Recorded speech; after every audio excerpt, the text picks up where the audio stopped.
Oke, teman-teman, kita lanjutkan materi reading kita ya. Hari ini kita ada di chapter terakhir, yaitu chapter 18 dan chapter 19. Oke, jadi kita akan menyelesaikan materi kita. Oke, tapi sebelumnya kita review dikit mengenai reading ya. Jadi di reading nanti teman-teman akan dikasih 50 pertanyaan dan waktu mengerjakannya hanya 55 menit. Oke. Dan tipsnya di reading itu teman-teman jangan membaca teksnya dulu karena tidak semua informasi di teks ditanyakan ya. Jadi teman-teman baca soalnya dulu, jadi pertanyaannya dulu, baru teman-teman nanti akan menemukan teknik apa yang teman-teman perlu lakukan. Apakah hanya cukup membaca topik sentence-nya saja, ataukah harus melakukan scan dan skim dulu atau mencari letak informasi yang ditanyakan. Atau teman-teman harus menarik kesimpulan berdasarkan informasi yang ada di teks seperti yang akan kita pelajari hari ini ya. Baru nanti teman-teman akan eee, mencari di teks. Jadi kenali soalnya, teman-teman akan tahu, triknya, cara menjawabnya, seperti itu. Dan vocab-nya teman-teman nanti yang akan sangat membantu di reading ini ya, teman-teman. Nah, seperti yang saya sampaikan tadi, jadi baca soalnya dulu, teman-teman nanti akan tahu apa yang harus dilakukan ketika sudah, mengenali soalnya ya. Jadi yang pertama, apakah teman-teman harus membaca topik sentence-nya saja, yaitu kalimat pertama di setiap paragraf ya. Atau teman-teman harus membaca cepat dulu atau melakukan scan dan skim untuk menemukan, eee, informasi yang ditanyakan. Oke, karena informasi yang ditanyakan itu mengklaster atau menggerombol di salah satu bagian di dalam teks, seperti itu. Atau teman-teman harus menarik kesimpulan berdasarkan informasi yang ada di teks atau membuat tebak-tebakan seperti itu ya. Jadi kita main analogi untuk teks yang ketiga ini, teman-teman. Nah, untuk jenis soal-soal yang cara mengerjakannya itu membaca topik sentence-nya, kemarin sudah kita pelajari ada 3 ya, yaitu pokoknya yang menanyakan secara garis besarnya teks, teman-teman. Oke, contohnya soal mengenai main idea atau ide pokok atau gagasan utama dari teks yang ditulis, seperti itu. Kalau nggak gitu, pengembangan ide atau idea organization. Kalau nggak gitu menanyakan, tone atau warna dari teksnya atau suasana hati penulis saya bahasanya ya teman-teman. Atau purpose, maksud si penulis menulis teks tersebut dan bidang keilmuan yang membahas topik yang diangkat sebagai topik yang diangkat sebagai bahan pembahasan maksud saya seperti itu. Jadi secara garis soal yang menanyakan secara garis besar teman-teman cukup baca kalimat pertama di setiap paragraf. Nah, kalau pertanyaannya mengenai specific information atau informasi tertentu khusus ya teman-teman. Cara menjawabnya harus melakukan scan dan skim dulu. Oke. Jadi ada 5 kategori soal yang cara mengerjakannya adalah teman-teman harus melakukan scan dan skim dulu. Yaitu yang pertama soal yang meminta teman-teman untuk locate information atau mencari letak informasi tertentu di dalam teks. Nah, cara mengenali soal ini dari pilihan gandanya nanti ada line keberapa, line keberapa, line keberapa seperti itu. Jadi kita ditanyai untuk atau diminta untuk menemukan di baris keberapa informasi mengenai kata kunci disebutkan atau dibahas seperti itu. Kemudian ada juga soal yang menanyakan pronoun reference atau rujukan kata ganti ya, teman-teman. Nah, kata ganti ini selalu menjelaskan kata benda yang sebelumnya itu sudah disebutkan. Jadi cara mengerjakannya tinggal membaca kalimat sebelum kata itu disebutkan. Kemudian ada stated detail, yaitu informasi tertentu yang ada di dalam teks atau yang tertulis. Jadi ada memang tertulis di dalam teks, teman-teman. Oke. Kemudian unstated detail itu adalah informasi yang salah atau yang tidak disebutkan di dalam teks mengenai suatu topik tertentu. Oke. Dan yang terakhir adalah soal mengenai vocabulary. Seperti itu.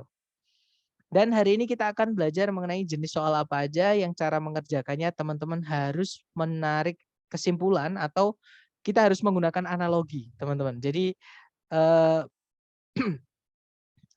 pinter-pinternya kita mencari kata kunci di dalam teks. Jadi di soal dulu baru di dalam teks seperti itu. Oke, jadi untuk jenis soal pertama yang cara mengerjakannya teman-teman harus menarik kesimpulan atau menggunakan analogi dari informasi yang ada di teks adalah inference itu sendiri, teman-teman. Nah, pengertian inference sendiri adalah kesimpulan atau kemungkinan yang kita tarik dari informasi yang ada di teks. Jadi pilihan A, B, C, D itu nanti tidak akan ada di dalam teks, maksudnya tidak tertulis secara langsung. Jadi tidak tersurat ya, teman-teman, tapi menggunakan tersirat. Jadi kayak kalau kita dulu belajar listening ada namanya idiom, right? Nah, di sini nanti juga ada, teman-teman. Oke. Tapi bukan idiom ya, tapi eh, jadi kita menarik kesimpulan atau menggunakan analogi seperti itu. Nah, untuk mengenali jenis soal inference ini, jadi di soal nanti teman-teman akan menemukan kata implied, jadi it is implied atau it is inferred. Jadi kalau diartikan bisa ditarik kesimpulan, seperti itu ya. Kalau nggak gitu ada kata likely atau probably, jadi artinya mungkin. Ya, jadi kita disuruh menarik kemungkinan atau membuat kemungkinan berdasarkan informasi yang ada di teks, seperti itu. Nah, cara menjawabnya, teman-teman baca soal dulu, cari kata kunci yang ditanyakan. Kalau di soal nggak ada seperti biasa ya, cari di pilihan A, B, C, D, teman-teman, di pilihan ganda. Oke. Nah, kalau teman-teman sudah paham dengan yang ditanyakan itu mengenai apa, baru kita lari ke soal. Nah, tetap gunakan scan dan sim, teman-teman. Jadi untuk inference ini tetap menggunakan scan dan skim, baca cepat ya, sampai menemukan kata kunci yang ditanyakan di soal di dalam teks, seperti itu. Nah, kemudian kalau sudah ketemu, teman-teman baca informasi eh, yang informasi spesifik ya atau informasi tertentu berdasarkan topik yang ditanyakan. Misalkan mengenai A yang di pilihan A, B, C, D itu tentang bentuknya misalkan. Berarti cari A di teks, kemudian cari di sekitarnya A itu di kalimat yang mengandung A itu yang membahas tentang bentuk atau arah yang ngomongin tentang bentuk seperti itu. Nah, kemudian hubungkan dengan pilihan A, B, C, D, mana yang paling nyambung, yang paling masuk akal seperti itu. Nah, untuk contoh soalnya kira-kira seperti ini, teman-teman. Sama ya, kalau reading kita baca soalnya dulu, jangan baca teksnya dulu, oke?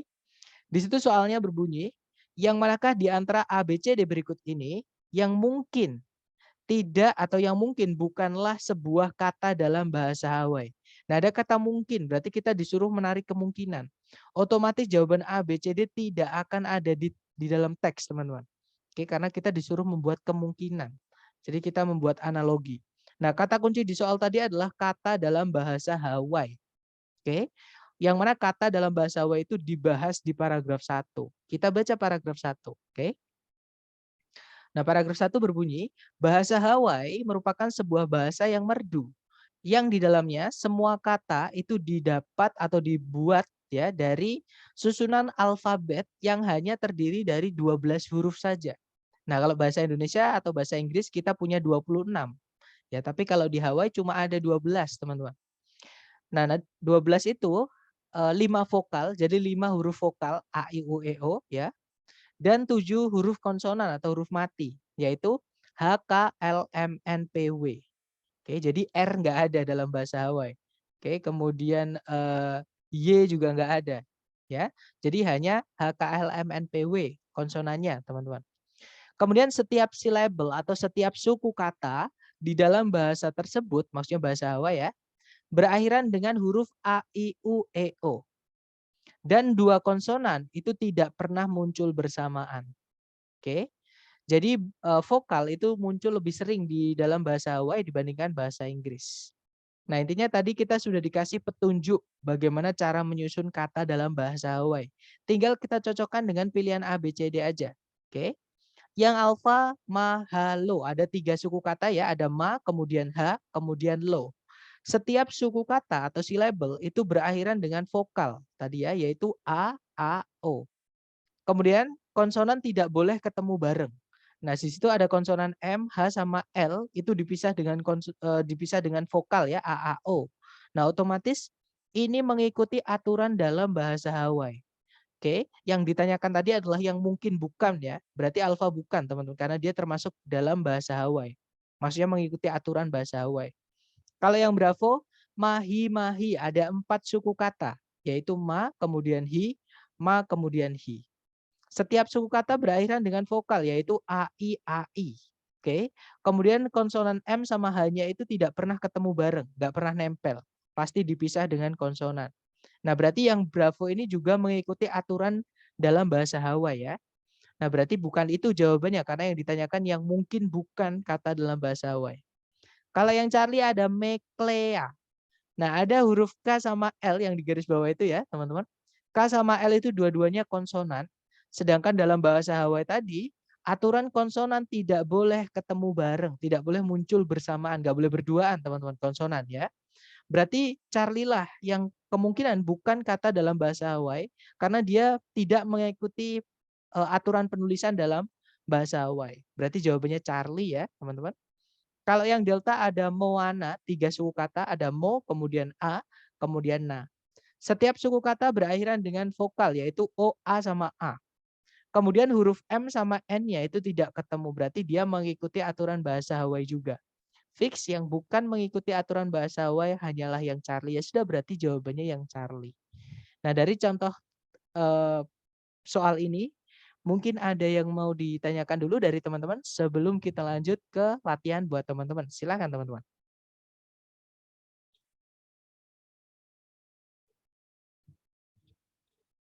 Nggak ada ya? Baik, kalau nggak ada, kita lanjut ke latihan buat teman-teman seperti biasa. Jangan takut salah, di sini ada 2 soal. Dicoba dulu, waktunya 30 detik. Waktunya 2 menit ya karena 2 soal. 2 menit dimulai dari sekarang, silahkan teman-teman.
Oke, 2 menit sudah habis teman-teman.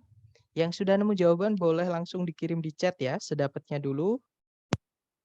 Kemudian kita bahas bersama, silakan. Oke, ada jawaban Alpha Charlie. Oke, kita cek bersama ya.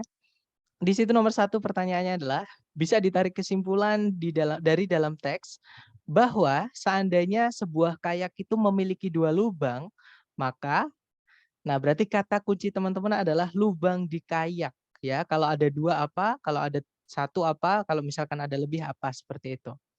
Nah, untuk kayak dan lubangnya itu dibahas di paragraf 2. Lebih tepatnya di kalimat kedua paragraf 2 ya. Kita baca kalimatnya. Sebuah kayak itu umumnya dibuat dengan 1 lubang di deknya untuk 1 penumpang. Namun beberapa kayak itu dibuat untuk 2, maksudnya 2 penumpang ya, karena sebelumnya ada for one rider, setelahnya ada for two, maksudnya 2 riders. Oke. Kemudian karena dek dari kayak itu tertutup atasnya, kecuali untuk lubang atau lubang-lubangnya, untuk penumpangnya atau penumpang-penumpangnya. Nah, intinya adalah lubang di kayak itu dibuat untuk penumpangnya, teman-teman. Kalau lubangnya 1 berarti untuk 1 rider, ya. Sedangkan kalau lubangnya 2 berarti untuk 2 rider.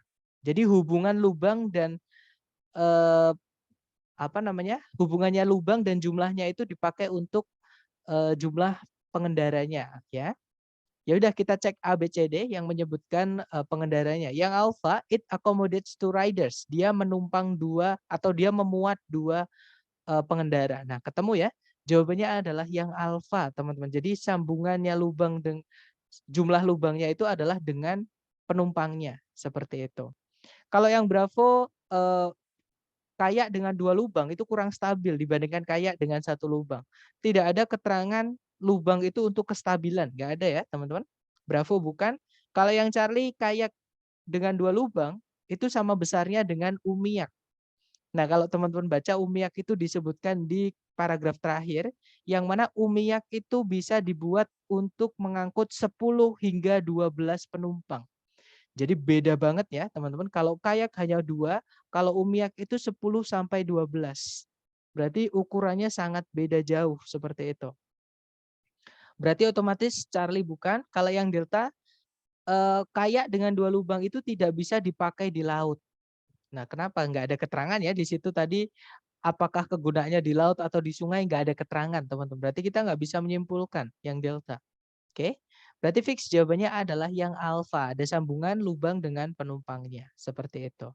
Kemudian nomor 2, bisa ditarik kesimpulan, ada kata invert, itu adalah inference ya, teman-teman.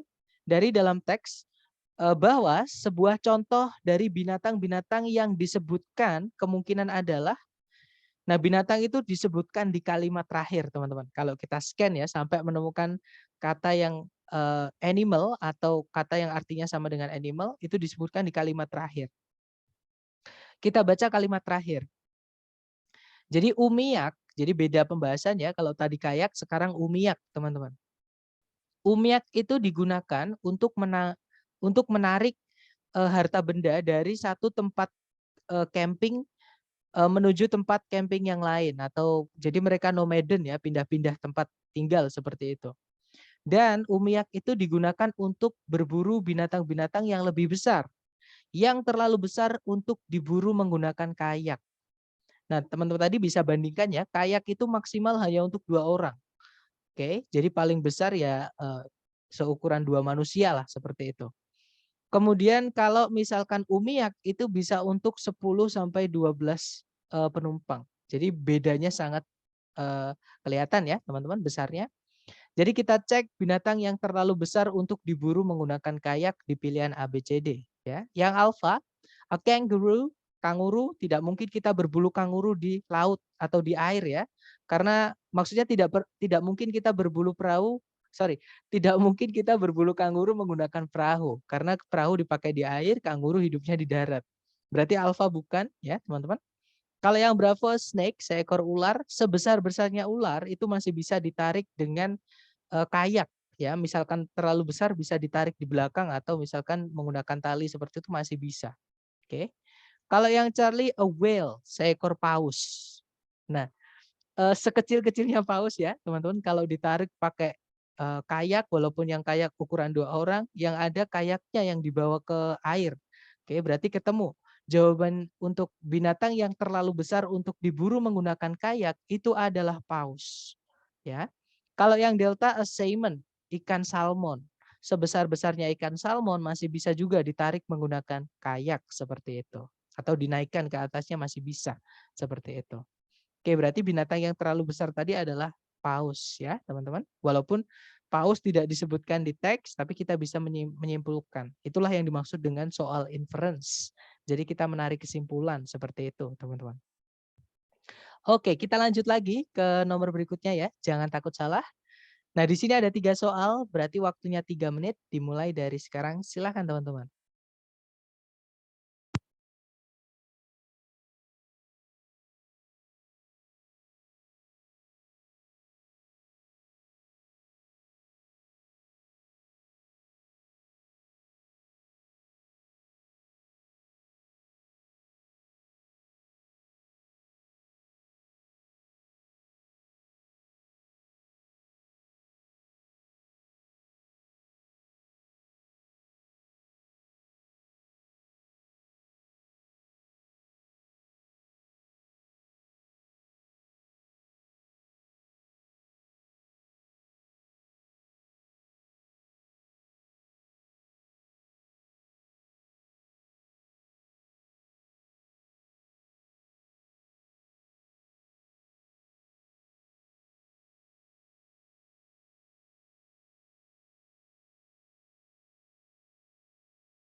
Halo, apakah soalnya tidak terlihat di semuanya, teman-teman? Terlihat. Terlihat ya. Oke, baik. Thank you, Miss. Mohon maaf. Oke, berarti di koneksi salah satu ya, di koneksi teman-teman.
Oke, 3 menit sudah habis.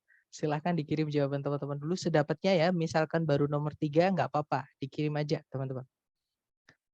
Misalkan baru nomor 3 sama 4, kirim aja nggak apa-apa. Kita cek bersama. Oke, sepertinya belum nemu. Gak apa-apa, kalau gitu kita bahas bersama ya. Di situ nomor 3 pertanyaannya adalah, ditarik kesimpulan di dalam teks bahwa, nah berarti kata kuncinya nggak ada di soal, teman-teman. Kata kuncinya ada di jawaban. Kita lanjut di pilihan A, B, C, D. Yang alfa, daun-daun dari hanya California Redwood saja yang berubah menjadi coklat di musim gugur. Kemudian yang Bravo, daun-daun dari hanya Giant Sequoia saja yang berubah menjadi coklat di musim dingin. Kalau yang Charlie, daun-daun dari kedua jenis pohon yang disebutkan di dalam teks itu berubah menjadi coklat di musim dingin. Kemudian yang Delta, daun-daun dari tidak satupun jenis pohon di dalam teks berubah menjadi coklat di musim dingin. Nah, ini ngomongin tentang daun dari Giant Sequoia ya. Sorry, California Redwood sama Giant Sequoia, yang mana yang berubah warna? Kita cek ya, teman-teman. Nah, Giant Sequoia sama California Redwood itu disebutkan di kalimat kedua. Oke, dan di situ ada warna yang disebutkan, teman-teman.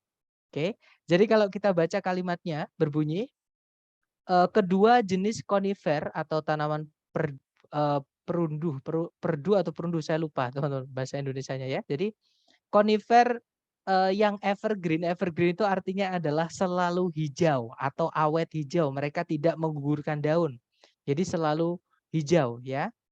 Berarti mereka, maksudnya kedua konifer ini adalah California Redwood sama Giant Sequoia, teman-teman. Artinya mereka ini tidak bisa berubah warna. Oke, daunnya. Oke, kita cek lagi ABCD tadi yang menyatakan kalau daunnya yang tidak berubah warna yang mana. Yang alfa, daun-daun dari California Redwood saja yang berubah. Bukan ya. Yang Bravo, daun-daun dari hanya Giant Sequoia saja yang berubah. Bukan juga, karena Giant Sequoia juga termasuk yang tidak berubah. Kalau yang Charlie, daun-daun dari kedua jenis pohon di teks berubah. Bukan juga, karena jelas ada evergreen, artinya selalu hijau atau awet hijau. Kalau yang Delta, the leaves of neither type of tree in the passage turn brown in the winter. Jadi daun-daun dari tidak satupun jenis pohon di teks berubah menjadi coklat di musim dingin. Nah, ketemu ya? Jawabannya adalah yang Delta, teman-teman. Kemudian nomor 4.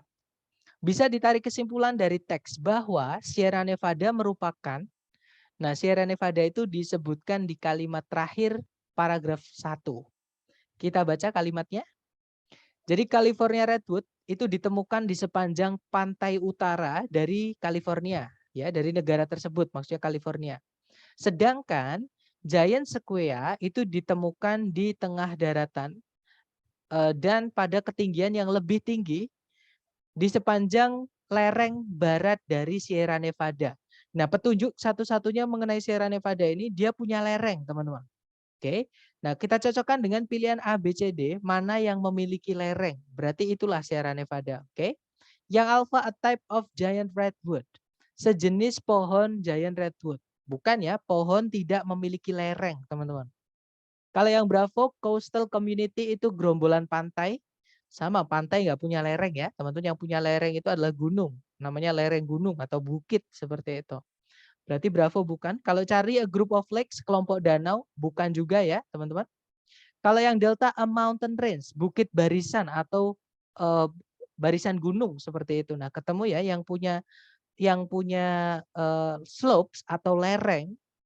Nah itu adalah bukit barisan atau barisan gunung seperti itu. Memang Sierra Nevada itu barisan gunung teman-teman. Saya pertama tahu Sierra Nevada ini di permainan komputer balapan zaman dulu namanya road rage seperti itu. Dan slope ini memang artinya lereng. Jadi seperti ini ya, vocab itu akan sangat membantu teman-teman dalam reading. Misalkan teman-teman baru nemu, nggak apa-apa, ditulis aja. Siapa tahu ketika teman-teman tes nanti, kata slope ini akan keluar. Jadi slope itu artinya lereng ya teman-teman. Dan yang punya lereng itu adalah bukit atau gunung. Berarti Sierra Nevada itu adalah yang delta ya, a mountain range seperti itu. Kemudian nomor 5, yang manakah di antara berikut ini, ABCD berikut ini bisa ditarik kesimpulan dari dalam teks. Jadi yang mana yang nyambung dengan informasi yang ada di teks. Kita cek pilihan ABCD dulu ya, karena di soal nggak ada kata kuncinya. Yang alpha, giant sequoia is taller than the California redwood. Jadi giant sequoia itu lebih tinggi dibandingkan California redwood. Oke, kalau yang Bravo, California redwood itu tidak sama besar kelilingnya dengan giant sequoia. Kalau yang Charlie, California redwood memiliki berat lebih besar dibandingkan giant sequoia. Kalau yang Delta, makhluk hidup yang lain itu lebih besar dibandingkan giant sequoia. Nah, berarti ini ngomongin ukuran dan berat dari kedua jenis pohon ini. Kita cek. Nah, untuk ukuran dan berat itu dibahas di paragraf 2, teman-teman. Karena paragraf 1 tadi kita sudah selesai ya ngomongin ciri-ciri dan letaknya di mana mereka bisa ditemukan. Nah, untuk fitur atau kriteria khususnya itu di paragraf 2. Jadi di paragraf 2 disebutkan kalau California redwood itu merupakan pohon hidup tertinggi dan faktanya merupakan makhluk hidup yang paling tinggi. Jadi ciptaan Tuhan yang paling tinggi di bumi itu adalah ini California redwood ini, teman-teman. Artinya nggak ada makhluk yang lebih tinggi dibandingkan California redwood ya.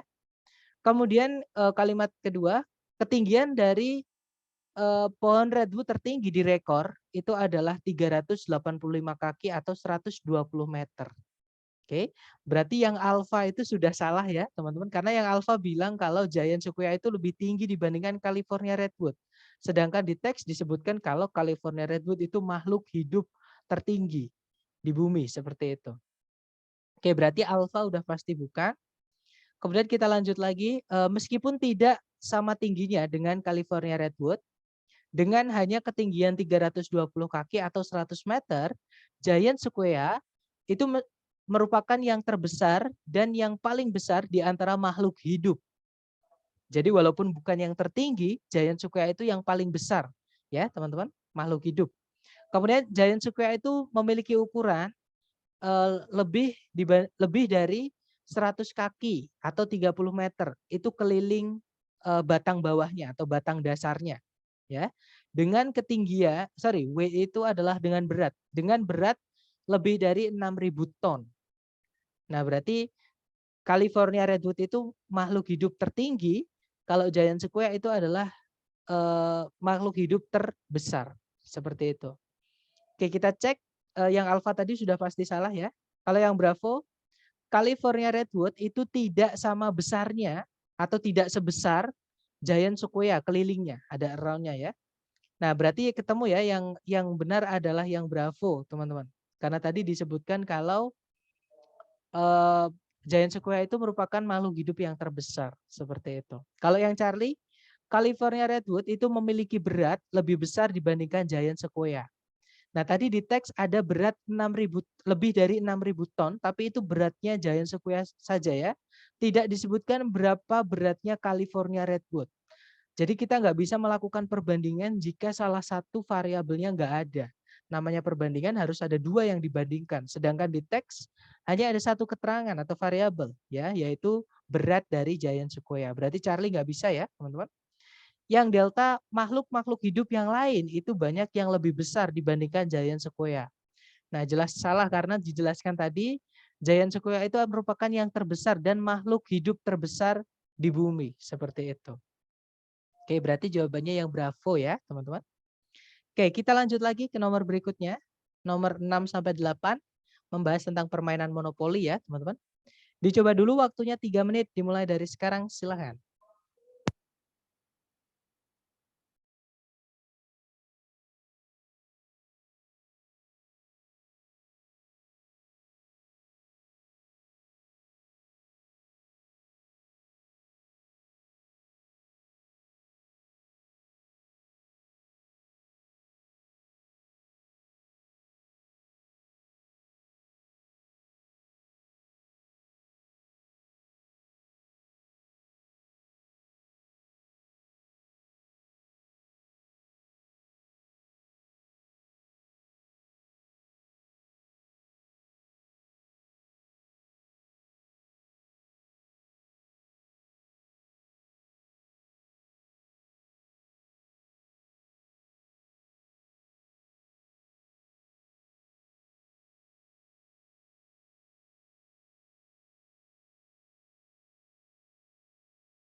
Oke, 3 menit sudah habis. Silahkan jawabannya teman-teman dikirim di chat ya. Kemudian kita bahas sedapatnya teman-teman dulu, silahkan. Oke, sebelumnya sepertinya belum ada yang menemukan jawaban. Gak apa-apa, mari kita cek bersama ya teman-teman. Di situ nomor 6 pertanyaannya adalah versi monopoli yang berbahasa Prancis mungkin, nah ada possibly berarti kemungkinan, berarti kita disuruh mencari kemungkinan atau membuat kemungkinan ya berdasarkan teks. Itu mencakup sebidang bangunan yang dinamai. Oke, kita cek. Jadi versi monopoli itu adalah kata kunci teman-teman, yang mana dia disebutkan di kalimat pertama paragraf kedua. Oke, kita baca keterangan di situ. Jadi kalau kita baca, meskipun permainan itu, maksudnya monopoli ini ya, diterbitkan atau dipublikasikan dalam berbagai macam bahasa dan versi dengan lokasi-lokasi asing dan nama-nama tempat yang disesuaikan dengan bahasa target yang dipakai di papan tersebut. Nah, maksudnya adalah, jadi kalau misalkan kita pakai bahasa Indonesia di permainan monopoli itu, Berarti nama-nama tempat yang dipakai atau nama-nama bangunan yang dipakai itu adalah nama-nama tempat dan bangunan yang ada di Indonesia. Misalkan Borobudur, misalkan Prambanan, misalkan juga ada Monas. Contoh ya, teman-teman. Nah, di sini tadi pertanyaannya adalah versi yang berbahasa Prancis. Oke, berarti kita cek pilihan A, B, C, D yang mana tempat yang ada di Prancis. Ya. Yang alfa Atlantic City, New Jersey. Nah, Atlantic City, New Jersey ya, teman. New Jersey itu letaknya adalah di Amerika Serikat. Yang mana Amerika Serikat bukan Prancis ya, teman-teman. New Jersey itu tempatnya ETS yang bikin TOEFL, teman-teman. Ya, jadi tempatnya Amerika, berarti alfa bukan. Kemudian yang Bravo, Germantown, Pennsylvania. Sama, Germantown, Pennsylvania itu letaknya juga di Amerika Serikat, teman-teman. Oke.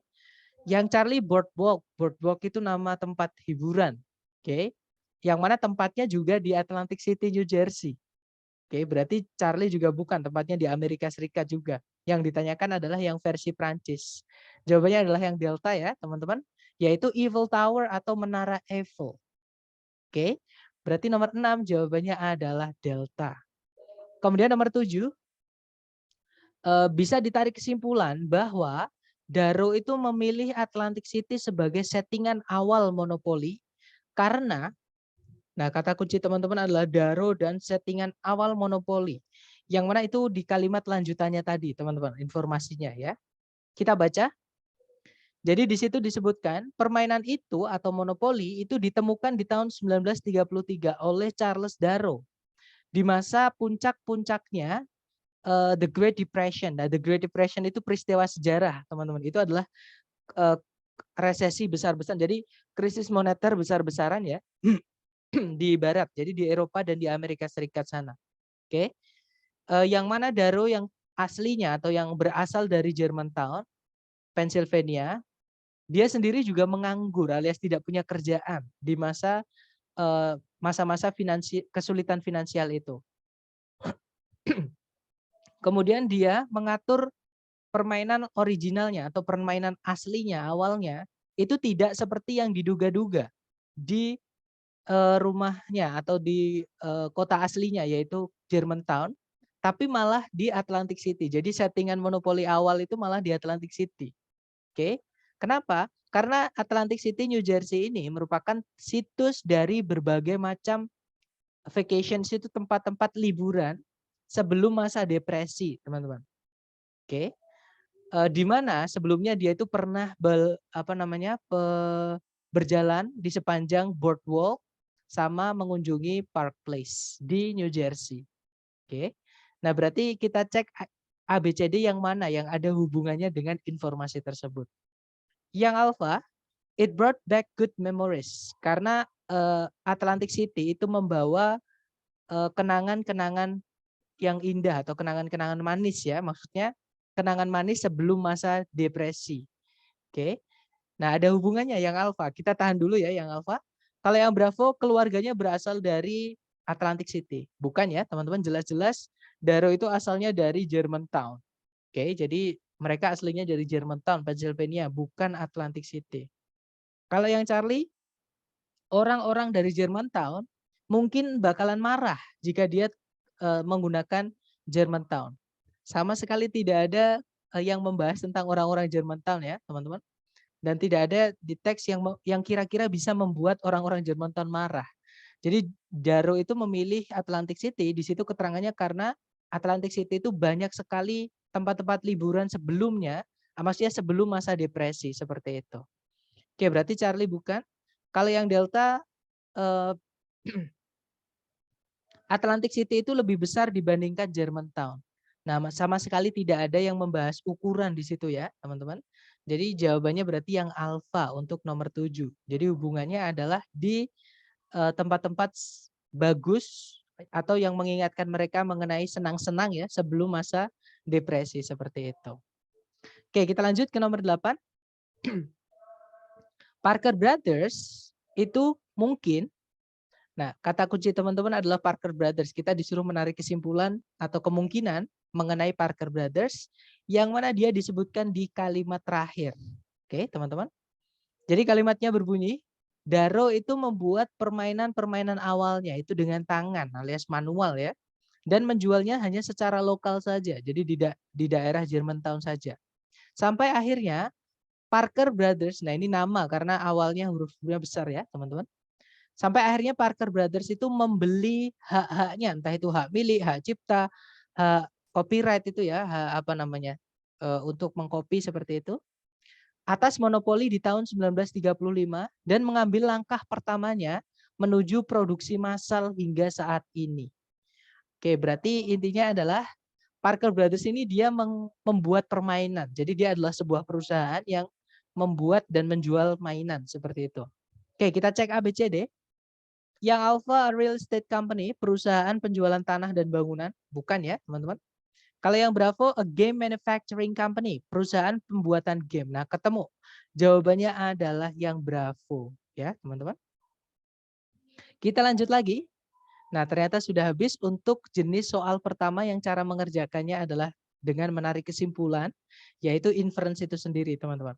Sebelum kita lanjut ke jenis soal terakhir, yang cara mengerjakannya teman-teman juga harus menarik kesimpulan dari dalam teks. Mungkin ada yang mau ditanyakan dulu, silakan.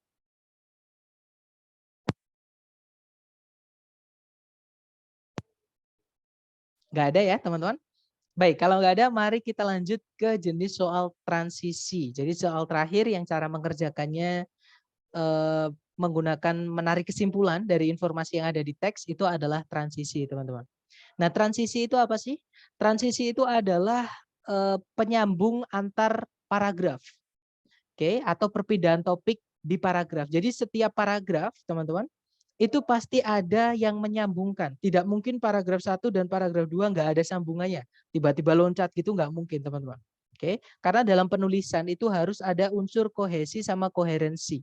Jadi supaya dibaca itu enak, itu alurnya harus ada. Seperti itu. Nah, untuk transisi tempatnya itu adalah di kalimat yang paling dekat dengan yang disambungkan. Misal teman-teman, paragraf 1 dan paragraf kedua itu kalimat transisi atau penghubungnya atau conjunction-nya ya, itu ada di kalimat terakhir paragraf 1 atau di kalimat pertama paragraf 2. Ya, jadi bisa dibilang mata rantainya di situ. Jadi yang nyambungin di situ. Seperti itu. Misalkan ada paragraf 2 dan paragraf 3. Berarti letak transisinya itu adalah di kalimat terakhir paragraf 2 atau kalimat pertama paragraf 3. Itulah yang menyambungkan mereka ya. Itulah yang disebut dengan kalimat transisi. Nah, untuk transisi itu bisa dibuat untuk apa namanya? Kata kunci atau penunjuk kita untuk mencari jawaban untuk jenis soal ini, teman-teman. Jadi nanti cara mengenali soal ini ada kata paragraf preceding atau paragraf following. Kalau diartikan paragraf yang mendahului itu preceding. Kalau yang paragraf following, paragraf yang mengikuti. Artinya adalah misalkan teks itu kalau sebelumnya mau saya tambahkan paragraf itu membahas tentang apa. Kalau yang following ya berarti paragraf di teks itu kalau misalkan saya mau tambahi satu paragraf di bawahnya itu nanti membahas tentang apa, seperti itu. Nah, cara menjawabnya kalau yang ditanyakan adalah preceding atau kita diminta menebak untuk topik dari paragraf sebelum teks itu, kita baca kalimat pertama dari teks. Pahami kalimat pertama. Oke. Kalau yang ditanyakan adalah following atau kalau setelahnya teks ini kita mau masukkan paragraf akan membahas apa? Cukup kita baca kalimat terakhir saja. Kita pahami seperti itu. Oke. Nah, untuk contoh soalnya kira-kira seperti ini. Jadi di situ soalnya berbunyi, paragraf yang mendahului teks ini kemungkinan besar membahas, nah yang ditanyakan adalah paragraf yang mendahului. Berarti sebelum teks ini kalau kita mau masukkan paragraf itu membahas tentang apa. Berarti transisinya itu di kalimat pertama ya teman-teman. Jadi cukup kita baca kalimat pertama saja. Kalimat pertama berbunyi, mitos yang lain mengenai lautan itu membahas tentang Davy Jones. Nah, tiba-tiba ada kata mitos yang lain mengenai lautan. Berarti paragraf sebelumnya itu juga membahas sebuah mitos mengenai lautan ya, tapi bukan mengenai Davy Jones. Karena Davy Jones baru dikenalkan di sini, teman-teman. Berarti sebelumnya belum ada Davy Jones dibahas, oke? Kita cek ABCD. Yang alpha the youth of Davy Jones. Nah, kalau menemukan ada pilihan yang ada Davy Jones-nya, jangan dipilih. Karena Davy Jones aja baru disebutkan di sini, maksudnya baru diperkenalkan namanya di sini. Oke, nggak mungkin sebelumnya sudah disebutkan kalau dia baru diperkenalkan di sini. Oke, teman-teman, berarti alpha bukan, Bravo juga bukan. Kalau yang Charlie, sebuah cerita tradisional yang berbeda mengenai lautan atau dari lautan. Nah, ketemu ya teman-teman? Jawabannya adalah yang Charlie. Jadi paragraf sebelumnya teks ini itu pasti membahas tentang mitos mengenai lautan, tapi bukan tentang Davy Jones. Jadi mengenai yang lain seperti itu. Misalkan mengenai Poseidon atau Kraken dan sebagainya seperti itu ya. Nah, kalau yang Delta itu mempersiapkan perjalanan laut. Bukan ya teman-teman, seperti itu. Nah, dari contoh soal tadi, mungkin ada yang mau ditanyakan dulu. Silakan teman-teman.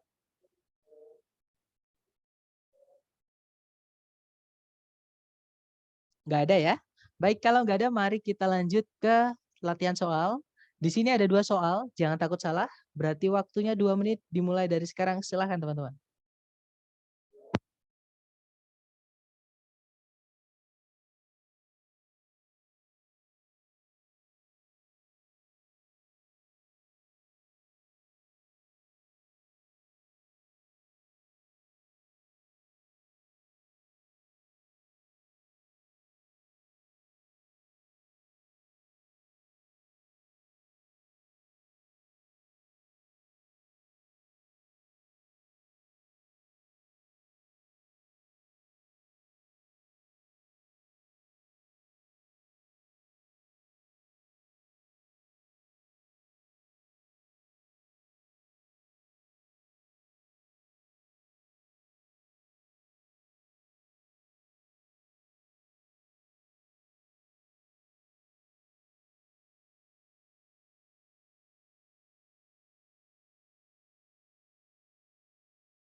Oke, 2 menit sudah habis. Silahkan jawabannya teman-teman dikirim di chat ya.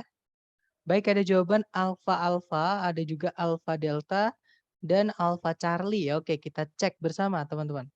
Di situ nomor 1 pertanyaannya adalah paragraf yang mendahului teks ini kemungkinan besar membahas.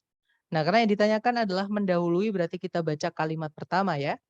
Di situ kalimat pertama berbunyi, program yang lain yang penting dalam mempopulerkan ilmu pengetahuan adalah kosmos. Nah, tiba-tiba ada kata program yang lain. Berarti sebelumnya ada program yang mempopulerkan ilmu pengetahuan juga, tapi bukan kosmos ya. Oke, kita cek yang alfa, sebuah serial televisi ilmiah yang berbeda. Nah, ketemu langsung ya, teman-teman. Jawabannya adalah yang alfa.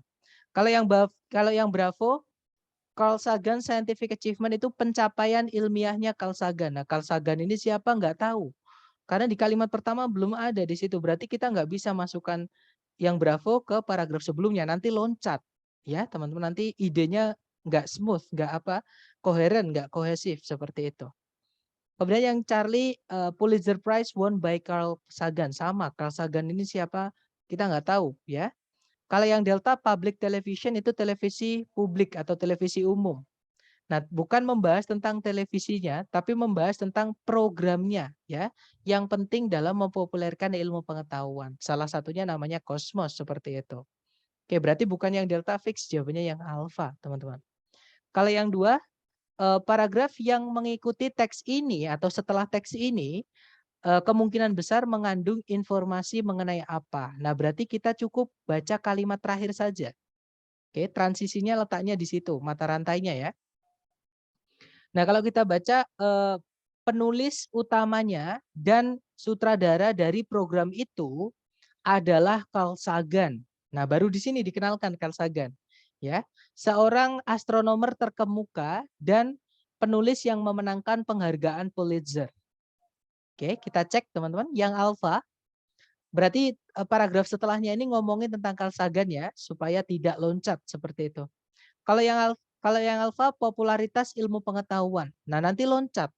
Di sini mengenalkan tentang Carl Sagan, tiba-tiba loncat ke popularitas ilmu pengetahuan. Alfa bukan ya. Kalau yang Bravo program Kosmos. Nah, program Kosmos sudah dibahas di awal tadi. Sekarang sudah ganti topik yaitu mengenai penulisnya. Jadi mengenai mengenalkan sama yang menyutradarai program tersebut. Oke, kalau kita masukkan yang Bravo di paragraf sini nanti alurnya maju mundur, teman-teman. Kalau dibaca nanti ada pengulangan, sudah dibahas lagi. Seperti itu. Berarti Bravo bukan. Kalau yang Charlie, astronomer Carl Sagan. Nah, ketemu. Jawabannya adalah yang Charlie ya. Jadi paragraf setelahnya pasti ada hubungan dengan Carl Sagan. Nggak mungkin tiba-tiba loncat ngomongin apa selain Carl Sagan seperti itu. Oke. Oke, kita lanjut lagi ke nomor berikutnya. Oke, ngomongin tsunami berarti sudah terakhir ya, teman-teman. Silahkan dicoba dulu, waktunya 2 menit, dimulai dari sekarang. Silahkan, teman-teman.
Oke, 2 menit sudah habis.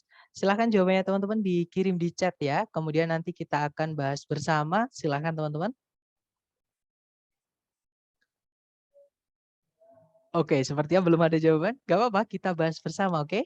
Di situ nomor 3 pertanyaannya adalah paragraf yang mendahului teks ini kemungkinan besar membahas. Nah, pertanyaannya adalah yang mendahului. Berarti kita baca kalimat pertama saja, ya. Kalimat pertama berbunyi, ketika ketika sebuah gempa bumi yang kuat terjadi di dasar laut, bukan di darat atau dibandingkan di darat, sebuah gaya yang besar itu dihasilkan atau dikeluarkan di permukaan air laut dan satu atau lebih gelombang-gelombang besar yang merusak yang disebut dengan tsunami itu bisa terbentuk. Nah, kita cek ABCD ya, teman-teman. Yang alfa, tsunami di dalam atau tsunami di berbagai belahan dunia. Bukan ya? Tsunami aja baru disebutkan namanya di sini atau baru diperkenalkan di sini. Berarti tidak mungkin paragraf sebelumnya membahas tentang tsunami ya, teman-teman. Berarti alfa bukan. Yang Bravo juga ada kata tsunami-nya. Jangan pilih pilihan yang ada kata tsunami-nya karena tsunami baru diperkenalkan di sini. Yang disebut dengan tsunami. Berarti kan sebelumnya belum disebutkan dia, teman-teman. Oke, berarti Bravo bukan, Delta juga bukan. Satu-satunya pilihan yang tidak mengandung kata tsunami itu adalah yang Charlie ya, yaitu land-based earthquakes atau gempa bumi yang terjadi di darat. Yang mana tadi di teks di kalimat pertama itu ada kata rather than on land, dibandingkan di darat. Berarti sebelumnya itu membahas tentang gempa bumi yang terjadinya di darat, bukan di laut. Seperti itu. Oke, jawabannya Charlie. Kemudian nomor 4. Yang manakah di antara berikut ini yang paling mungkin merupakan topik dari paragraf yang mengikuti teks di atas. Nah, karena yang ditanyakan adalah yang mengikuti alias paragraf setelahnya, berarti kita baca kalimat terakhir, teman-teman. Kalimat terakhir berbunyi, ketika tsunami itu mencapai air pantai yang dangkal, dia bisa mencapai ketinggian hingga 100 kaki atau 30 meter atau bahkan lebih. Dan bisa mengakibatkan banjir bandang atau banjir besar ya, dan kerusakan kepada area-area pantai. Nah, berarti ini ngomongin tentang pasca tsunami ya di daerah pantai, teman-teman. Maksudnya dampaknya, dampak tsunami di daerah pantai. Kita cek ABCD yang berbunyi seperti itu. Yang alfa penyebab dari tsunami, bukan ya? Penyebab dari tsunami sudah dijelaskan di awal tadi. Jadi gempa bumi yang terjadi di dasar laut itu adalah penyebab dari tsunami. Kalau di paragraf setelahnya ngomongin itu lagi nanti maju mundur alurnya, teman-teman. Jadi udah dibahas lagi padahal udah ngomongin yang lain masih bahas itu lagi. Jadi ketika dibaca itu nggak enak seperti itu, nggak ada kohesi koherennya seperti itu. Berarti alfa bukan. Kalau yang Bravo dampak kerusakan dari tsunami atau dampak yang merusak gitu ya dari tsunami di daerah pantai. Nah, ketemu teman-teman. Jawabannya adalah yang Bravo. Oke. Kalau yang Charlie perbedaan antara tsunami dan gelombang tidal. Nah, perbedaan gelombang tsunami dan gelombang tidal itu disebutkan di kalimat terakhir paragraf 1. Nah, kita nggak bisa bahas itu lagi karena nanti loncat-loncat seperti itu, maju mundur, sudah dibahas lagi seperti itu. Kalau yang delta jarak yang ditempuh oleh tsunami. Nah, bukan jarak ya, teman-teman, tapi ketinggian. Kalau ketinggian iya mungkin karena di situ tadi ada. Jadi tsunami itu bisa mencapai ketinggian hingga 100 kaki, bukan jarak yang ditempuhnya tapi ya. Oke, berarti delta bukan. Fix jawabannya yang Bravo, seperti itu.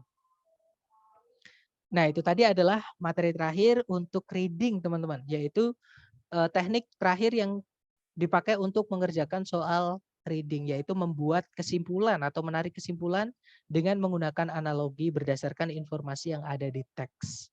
Tadi ada 2 ya, yang pertama adalah inference atau menarik kesimpulan itu sendiri berdasarkan spesifik idea atau spesifik apa namanya, ya kayak supporting idea seperti itu ya, dan transisi seperti itu. Nah, mungkin sebelum saya akhiri mungkin ada yang mau ditanyakan teman-teman?